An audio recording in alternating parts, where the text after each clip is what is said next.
Welcome to the Deep Dive.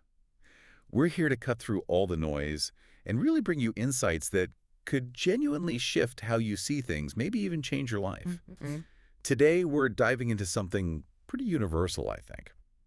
It's this deep desire for freedom.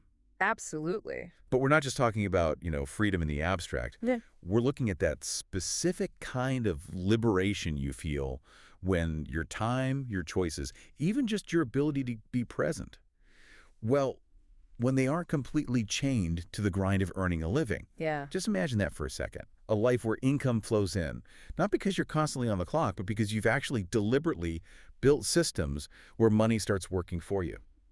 It's a really powerful vision, isn't it? And for a lot of people, it probably sounds like, well, like a fantasy, something maybe only for the super rich or, people born into it. Exactly. But our goal today in this deep dive is really specific. We want to unpack the reality behind what our sources are calling 50 income. 50 income. Yeah, it's often talked about as passive income, but this term emphasizes a kind of philosophy. The idea is you're using an income strategy where, after you've done the initial build, at least half the effort, maybe more, is handled by the system itself. Ah, okay. So it frees up your time. Precisely. It's a subtle difference from just passive, but it highlights that ongoing system aspect. Hmm. And we really want to explore how this idea, despite all the misconceptions, can genuinely be achieved by, well, by ordinary people. Right. We'll look at practical strategies, things you can actually do. We'll definitely dig into the common pitfalls, the things that trip people up. Yeah, that's important. And crucially, we need to talk about the mindset shifts. Those fundamental changes in thinking that are required to genuinely build systems that generate income for you, quietly, consistently in the background. That's exactly what makes this so compelling, I think. Right. We've gone through source material that gives this really comprehensive look at different paths to financial independence. Yeah. And it's not just theory, right? It's packed with actionable stuff, real-world examples, people who started with, like, next to nothing. People just like you listening right now. Ordinary people, absolutely. This isn't about those get-rich-quick schemes that never seem to work. It's about getting properly informed, really understanding how you can fundamentally change your relationship with work and money. Yeah, transforming that relationship. Our goal here is to give you a shortcut, really, a distilled understanding of how you can start planting those seeds, like today, for your own financial liberation down the line. And it doesn't matter where you're starting from now, what resources you have, or even what skills you think you lack. The starting point isn't the barrier people think it is. So are you ready to maybe picture a future where your money is working just as hard as you are? Maybe even harder. Let's unpack this. Okay, so let's start with the basics. What is this 50 income? When our sources talk about it, they mean income that keeps coming in, even when you're not actively, working in the traditional sense. Right. Not trading hours for dollars directly. Exactly. It's income that comes from a system you've already built, something you've set up, maybe even automated beforehand. The whole idea is to detach your income from that direct hour for dollar exchange of your time and constant effort. And it's a huge shift from how most of us earn money, isn't it? It really is. Traditional income is almost always that direct trade. Your salary for your 9 to 5, your freelance fee for finishing that specific project, or, running a small business where you are the main engine. If you stop, it starves. Yeah, the second you stop working, the income usually dries up. You're basically on hamster wheel. But with this 50 income or passive income, it's completely different. It's generated by something you've pre-built. Like what, for example? Well, things like smart investments, maybe digital assets you've created strategically, or rental properties that are managed well. This income keeps flowing even when you're sleeping, traveling, spending time with family. Or even if you're sick. Right. Unable to physically work. That's a big one. Absolutely. Yeah. That income stream doesn't depend on you showing up every single day. And that difference, that decoupling of your time from your earnings, that's exactly why this concept has become such a huge goal for so many people now. It feels more urgent, doesn't it? It really does. We're in this world where job security feels, well, shaky for a lot of people. Traditional work is changing fast. Cost of living keeps going up. Tell me about it. People are looking for a way out, a way to break free from just constantly trading their limited precious time for money. And passive income, or this 50 income idea, it offers that potential escape hatch, that liberation. And what really struck me from the sources is that the real freedom it offers, it's not just about the money itself. Well, you. It's about gaining the freedom to choose how you actually live your life, managing your time how you want, being fully present with your kids or your partner, traveling when you feel like it, not just when you get approved vacation time.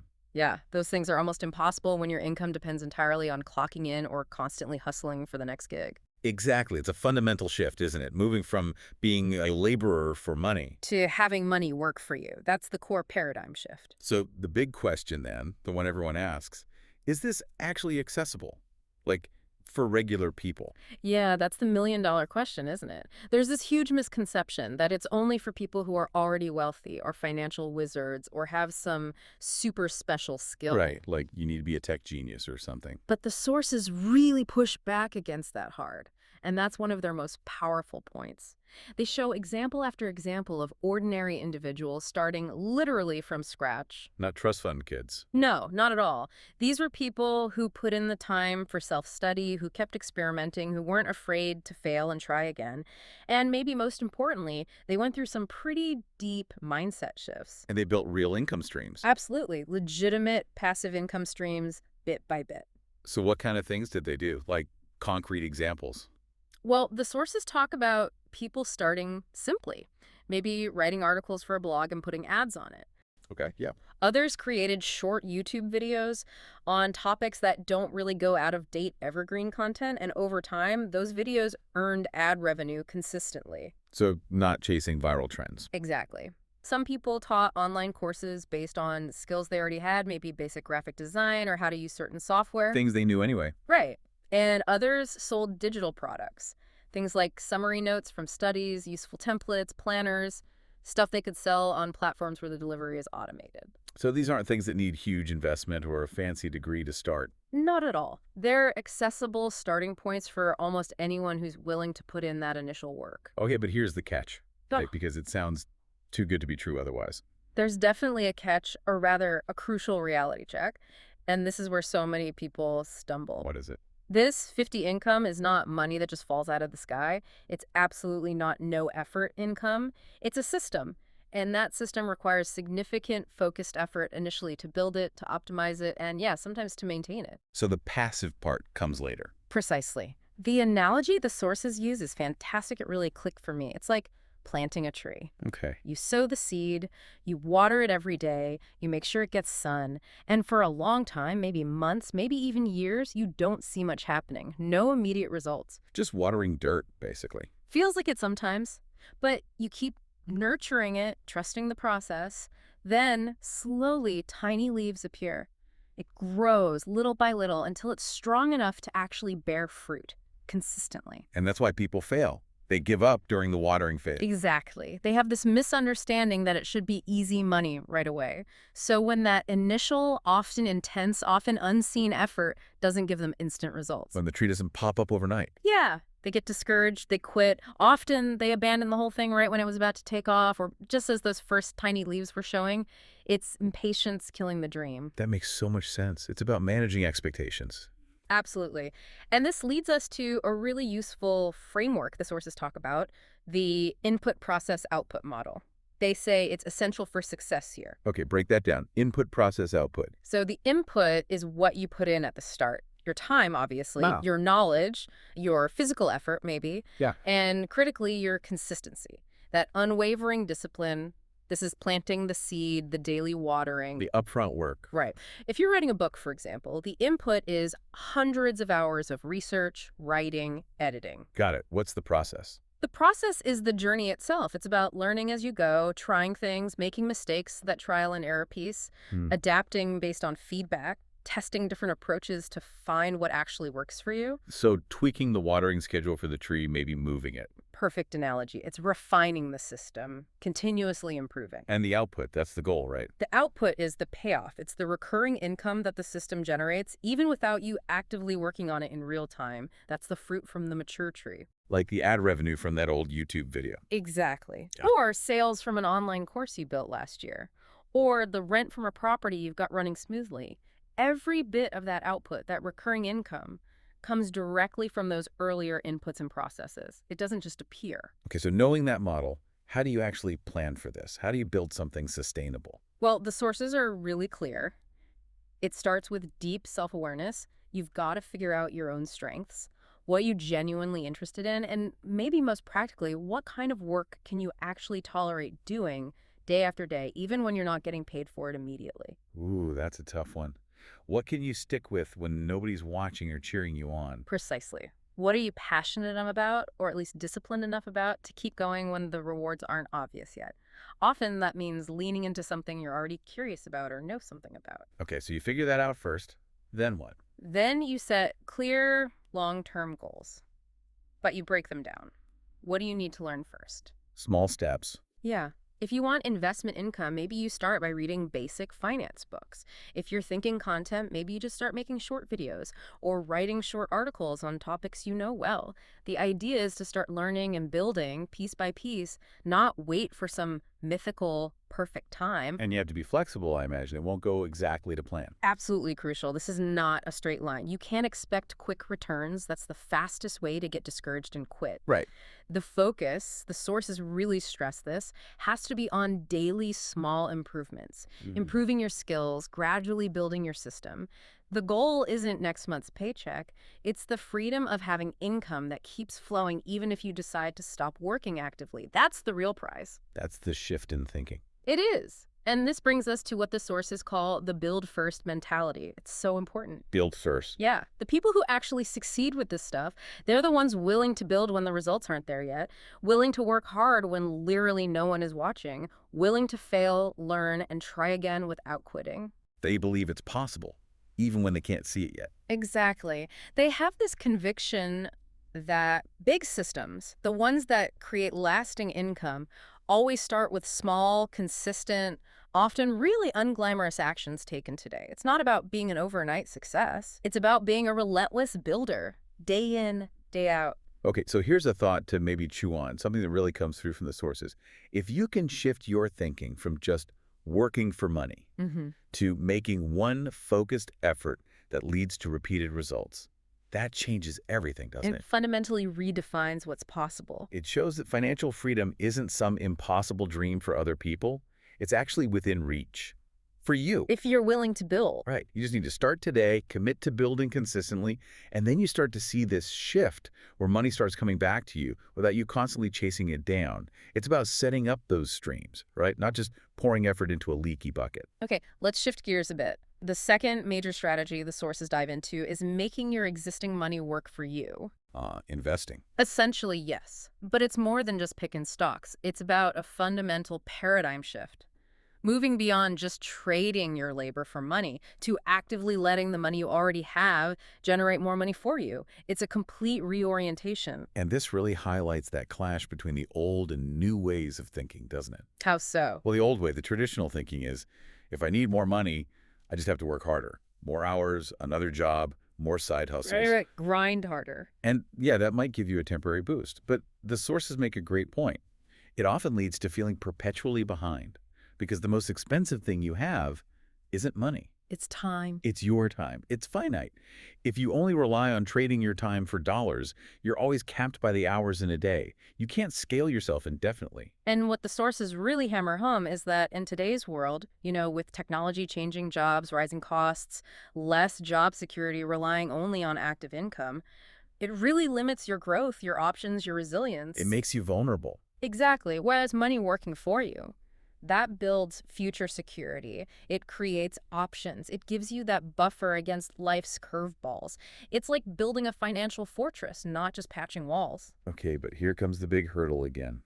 Don't you need a lot of money to start doing this? Like you have to have money to make money. That is probably the single biggest misconception out there. And the sources are so clear on this with loads of examples. Anyone can start today, even with really small amounts. Seriously. Seriously, the key isn't how much you start with, it's having the right mindset and committing to building that system gradually, consistently over time. So what are the practical steps then if I don't have a big pile of cash? It starts super simple. Consistent saving. Make it a non-negotiable habit. Save something regularly, maybe 10% of your income each month, maybe less, maybe more, but make it regular. Turn it into a bill you pay yourself first. Exactly.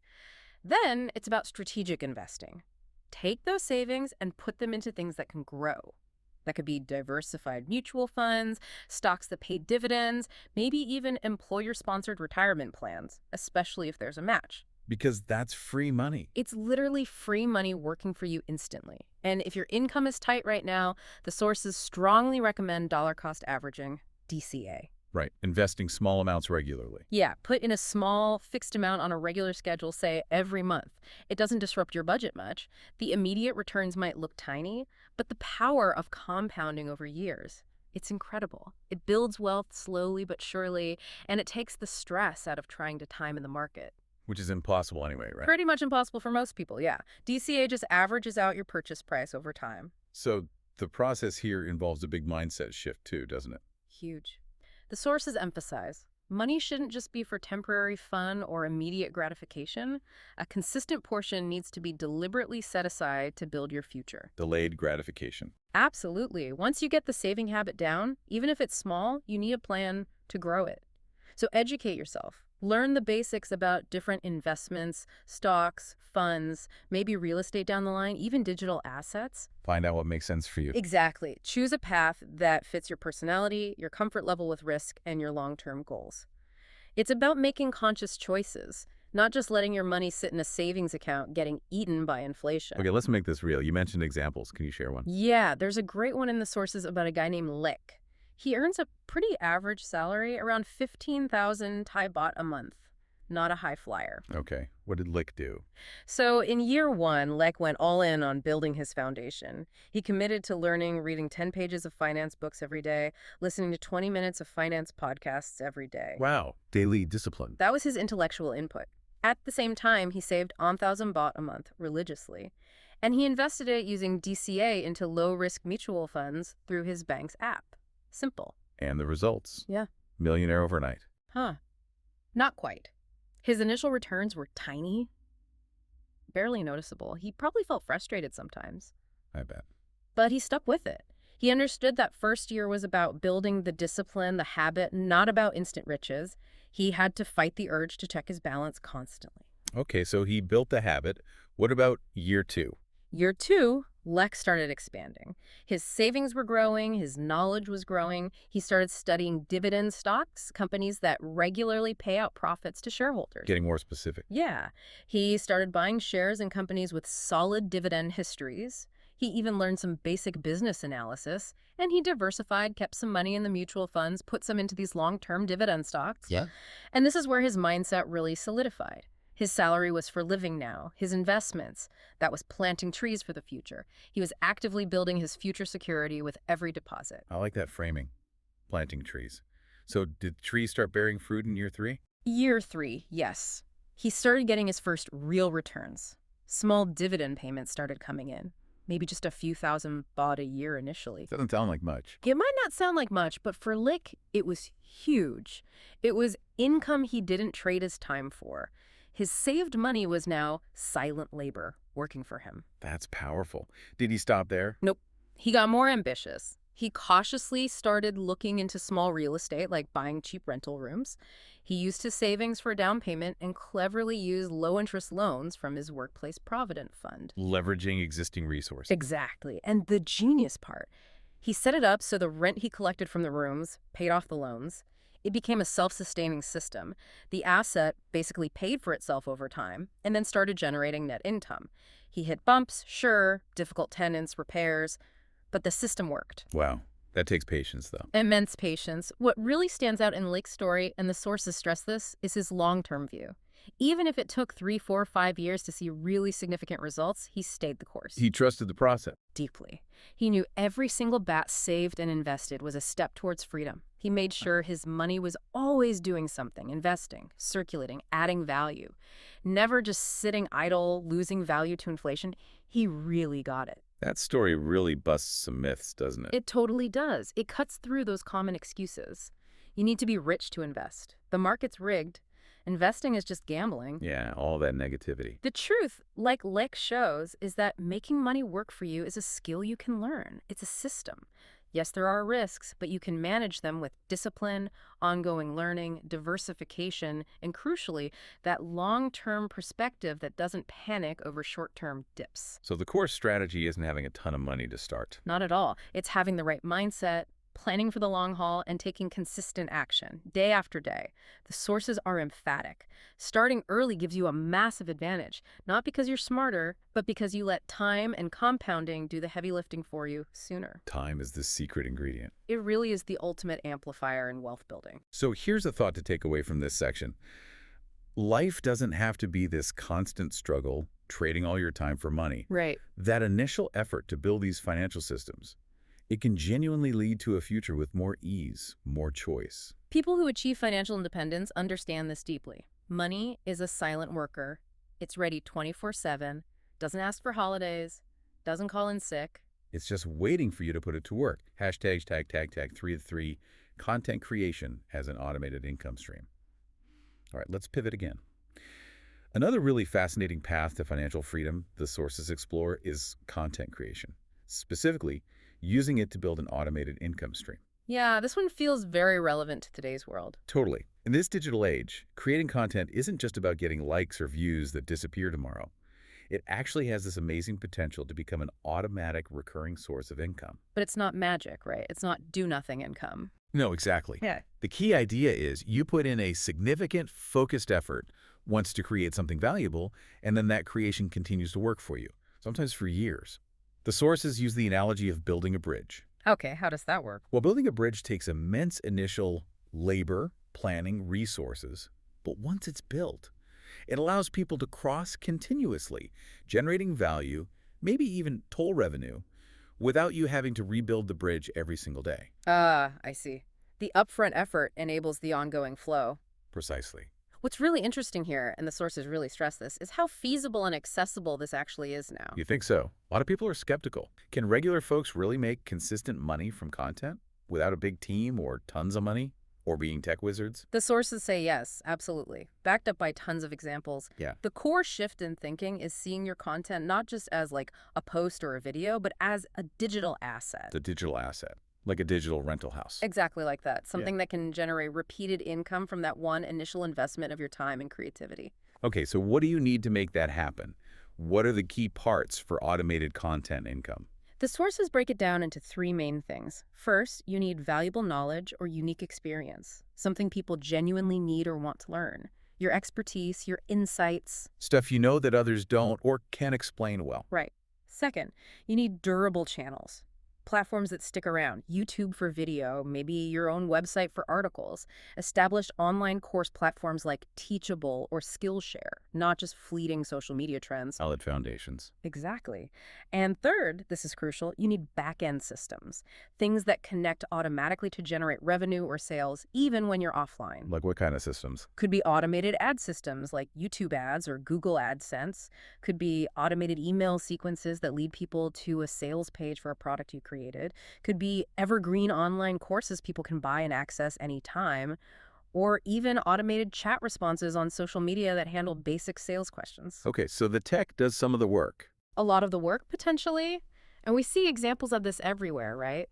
Think about those YouTube channels with hundreds of basic tutorial videos, maybe language lessons or software guides. Yeah, they're always there when you search. And they keep generating ad revenue for years after they're uploaded. Or book review sites using affiliate links. You write the review once, but people keep clicking and buying through your link. So the income keeps trickling in from that one piece of work. Precisely. Websites with good articles ranking on Google earn ad revenue just by existing and getting traffic. It's all about that one-time effort creating continuous potential income. And it's not just ads. You mentioned other systems. Right. Automated emails are huge. You capture an email address, then send a pre-written sequence that builds trust and eventually offers something for sale. Or pre-recorded online courses people buy, get access immediately, learn at their own pace. You don't have to teach it live every time. Wow. And you said these tools are accessible. Many are, often free or low cost to start.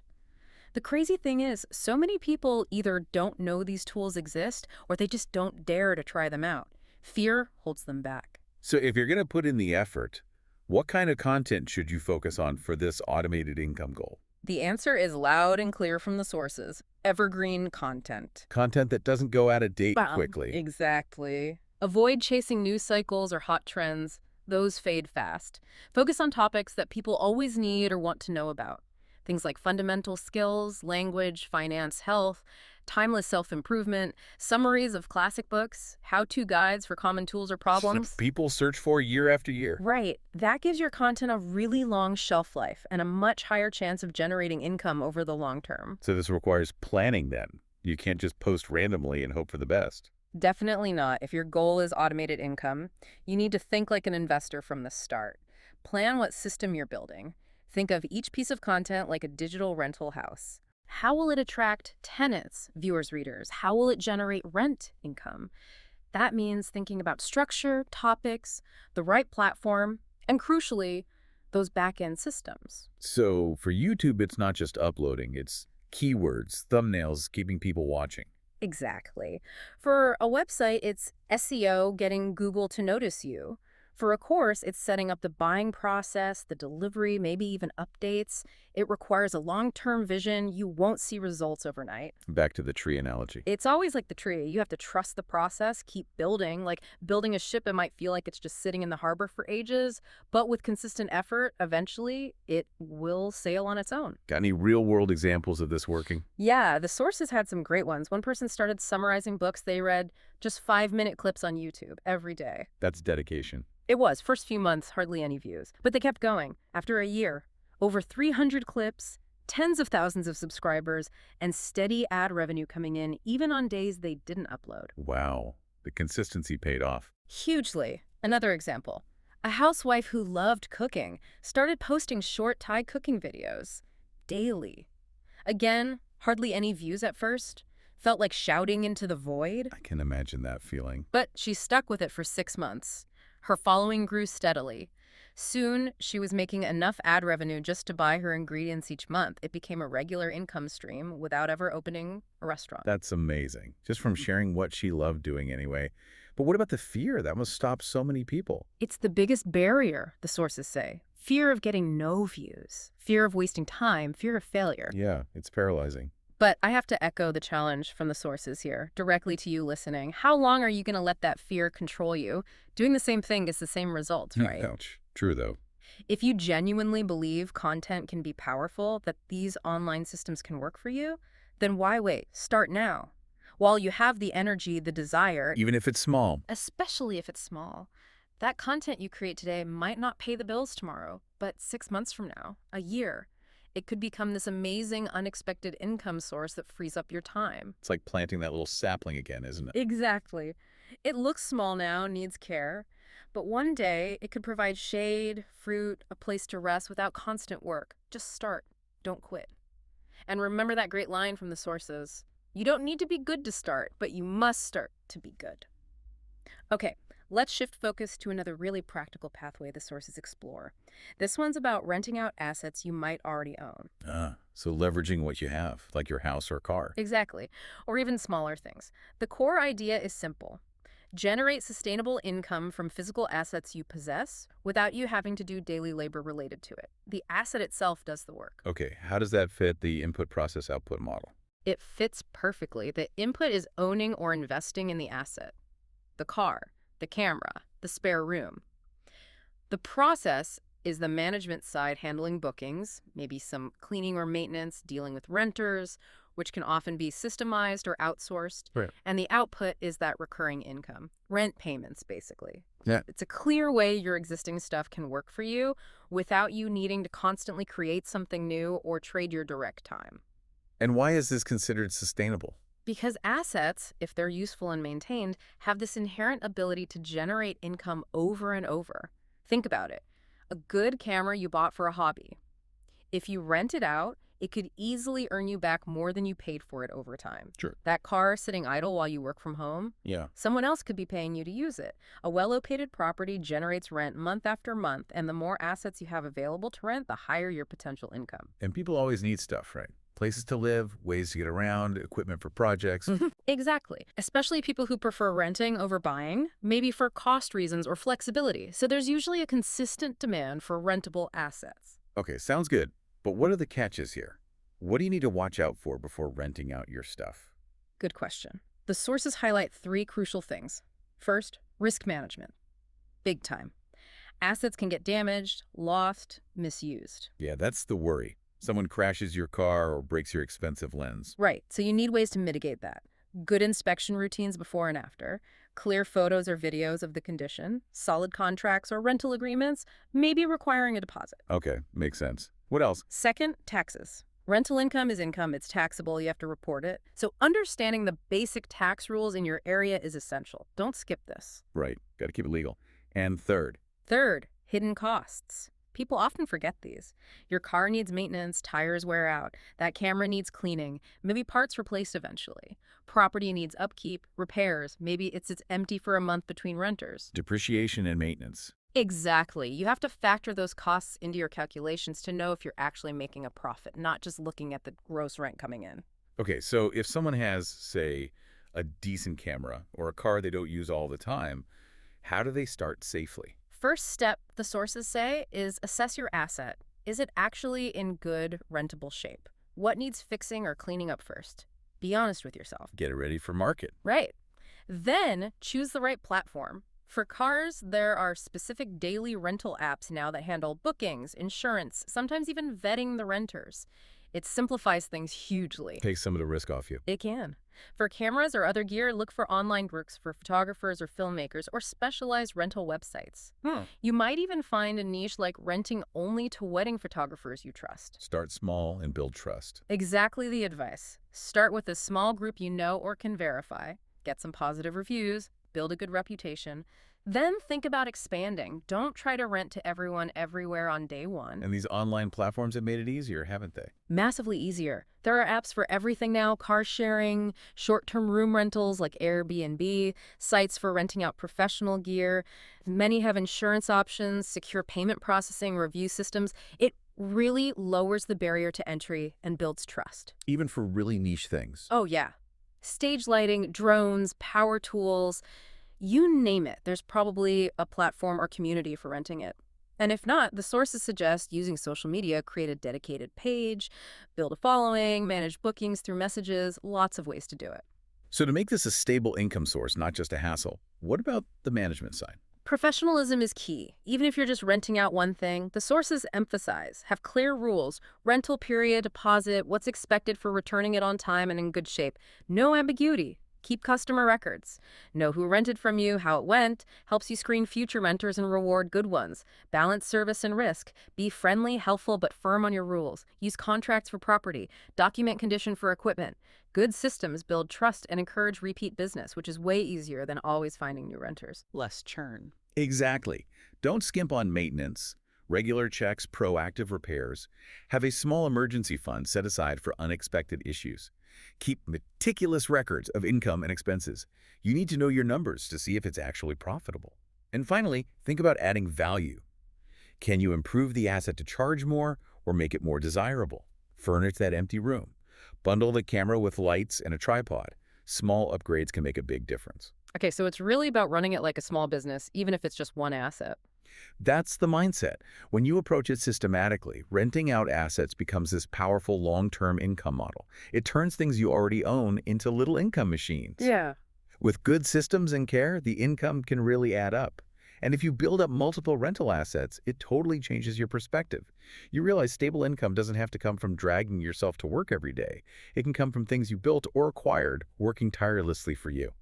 Okay, let's dive into our fifth and final pathway. And this one feels, well, it feels really powerful, almost like magic in a way. Writing a book. It does have that potential, doesn't it? Yeah. The idea that you can take one manuscript, one big creative effort, and turn it into an asset that generates income for years, maybe even your whole life. Lifelong royalties. What's really key here, and the sources go deep on this, is the mindset of the creator. That's the difference maker. How so? It's the difference between writing a book just because you want to share something versus viewing that book right from the start as an asset, a Yeah. product designed to sell repeatedly, long after you've finished writing it, without you needing to constantly push it. So not just a passion project, but a potential income stream from day one. Exactly. It's understanding you're creating a product for repeat sales, fueled by its own value. And for that long-term value, evergreen content must be key here too, right? Absolutely essential. You have to ask yourself honestly, how long will this book be relevant?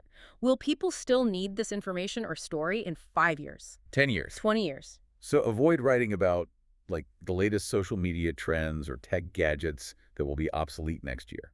Definitely avoid those if your goal is long-term royalties. They might sell well initially, but they fade incredibly fast. The sources strongly advise focusing on longevity. Like what topics? Things like fundamental self-improvement, timeless life skills, deep concepts about human nature or society, practical manuals or reference guides, people keep coming back to those, have the best chance of generating recurring income with minimal ongoing promotion from you. Okay, makes sense. And how do you make sure people actually buy the book, especially long term? Another critical point from the sources. Understand why people buy books. It's usually not just because they know the author.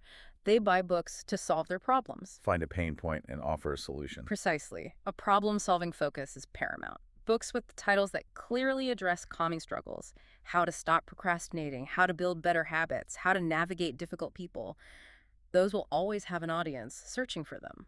And if you nail the title and the description, Then the book starts selling itself.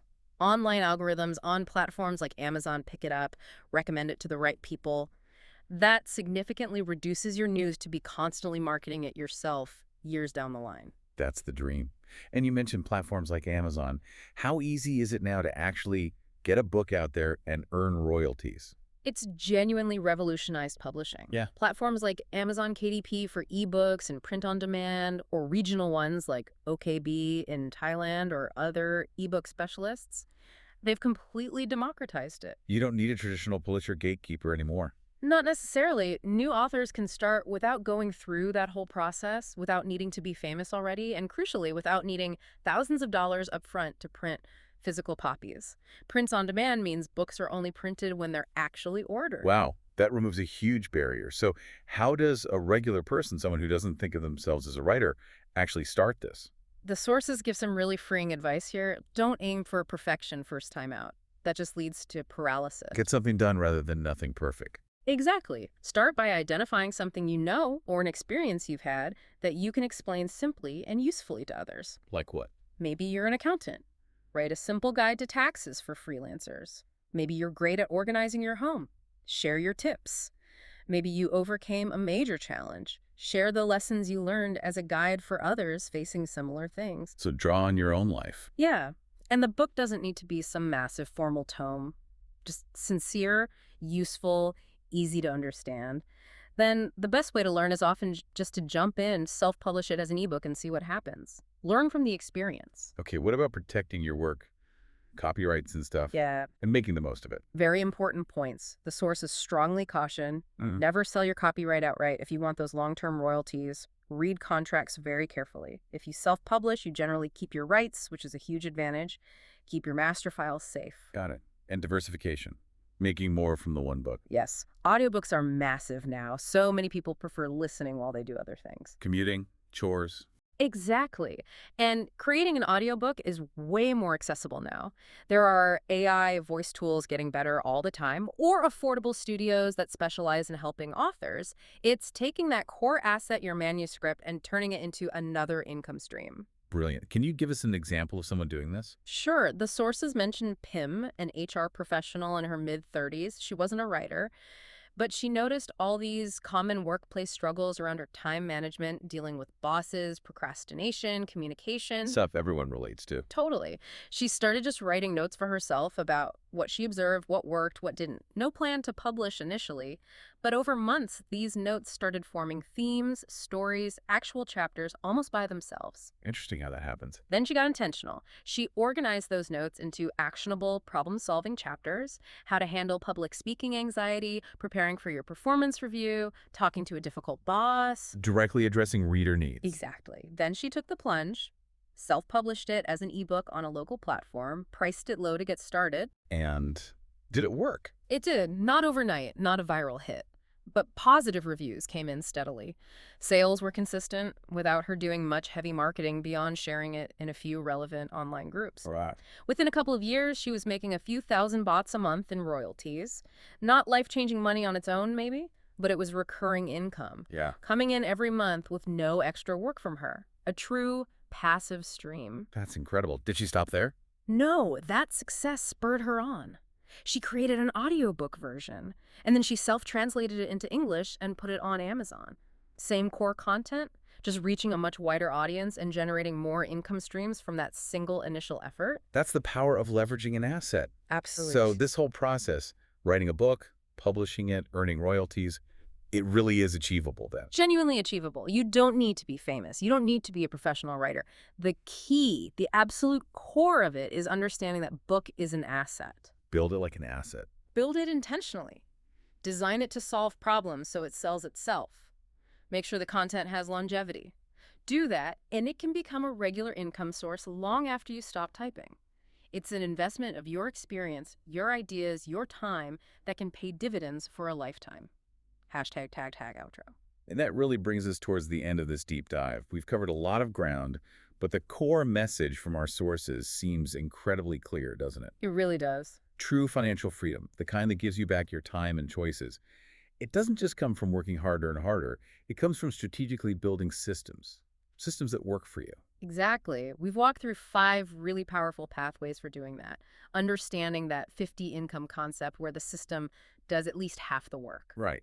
Then making your existing money work for you through smart saving and investing. Leveraging content creation as a digital asset that keeps paying. Maximizing what you already own by renting out assets, turning possessions into income streams. And finally, writing a book, turning your knowledge into potentially lifelong royalties. And the crucial thing, the really empowering part, is that these strategies, they are accessible. They're actionable for you listening right now. Absolutely. This isn't some secret knowledge only for the elite. It's not about having incredible luck or starting with a fortune. It really comes down to making that decision to start today. And being consistent, right? Embracing that long-term view. Understanding that real wealth, real freedom, it's built step by step, not overnight. Patience and persistence are huge. So as we wrap up, here's that final thought we want to leave you with, something to really think about. What silent worker can you start building starting today? What's one small step you can take? Yeah, what's one small, maybe even unglamorous step you can take right now to begin shifting? Shifting away from constantly trading your limited precious time for money. Towards a future where your resources, whether that's a bit of money, your unique knowledge, things you own, or just your consistent effort invested wisely, start working tirelessly for you. The future you want, that future of financial freedom, it's not just some distant dream. It's built one small, consistent, deliberate action at a time. So the question is, What will you start creating today that will continue to pay you tomorrow and the day after that, and potentially for years and years to come?